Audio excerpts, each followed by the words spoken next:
एक राजा को सदैव बुद्धि से शासक और मन से साधारण प्रजा का हितैषी बने रहना चाहिए। राजा वो व्यक्ति होता है जिसे बहुजन के हित में सामाजिक संतुलन बनाए रखने के लिए चुना जाता है। प्रजा ही अपने लिए एक राजा को चुनती है, इसलिए एक सच्चा राजा वो होता है जो अपनी प्रजा के हितों के उत्तरदायित्व का वहन करता है। उसके लिए प्रजा की सेवा और सम्मान उसके जीवन से अधिक प्रिय होते हैं। उसके लिए कठिन और अपेक्षित कार्य अपनी साधारण प्रजा में से किसी सर्वश्रेष्ठ को चुनना नहीं, अपितु उन साधारण व्यक्तियों में से किसी एक को सर्वश्रेष्ठ बनाना होता है।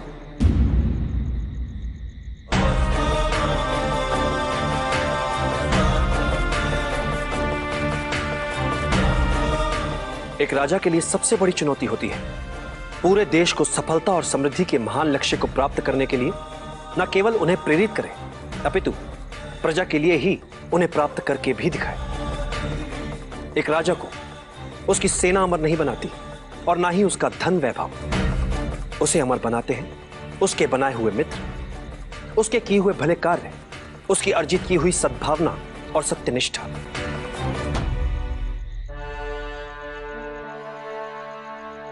एक योग्य राजा कभी अपने शत्रुओं से नहीं डरता, अपितु शत्रु स्वयं एक राजा से डरते हैं। और एक कुशल राजा वो है जो इसी डर का अपने लाभ के लिए प्रयोग करने में सक्षम होता है।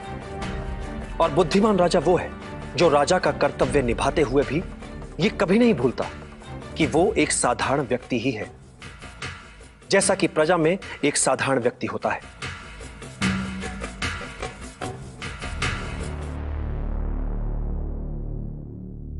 ये व्यवस्था ही है जो किसी को राजा तो किसी को प्रजा बनाती है।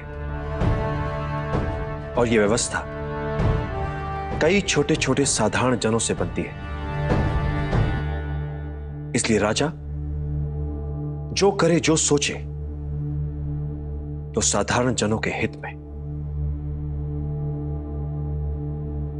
प्रजा का विश्वास और समर्थन एक साधारण राजा को असाधारण, शक्तिशाली और लोकप्रिय राजा बनाता है। और जब भी राज सिंहासन पर बैठो, एक बात सदैव याद रखो, जब तक बहुजन हिताय, बहुजन सुखाय वाली नीति पर नहीं चलोगे, सिंहासन पर बने नहीं रह पाओगे। राज सिंहासन की शक्ति लोकहित में छिपी है।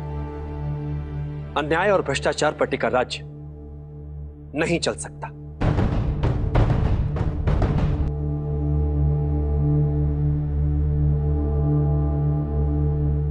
वचन देता हूं आचार्य, मैं सदैव आपकी अपेक्षाओं पर खरा उतरने का प्रयास करता रहूंगा।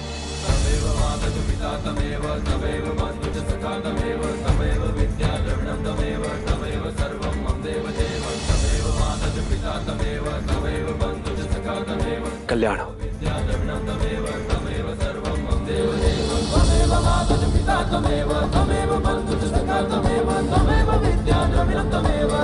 सर्वं मम देव देव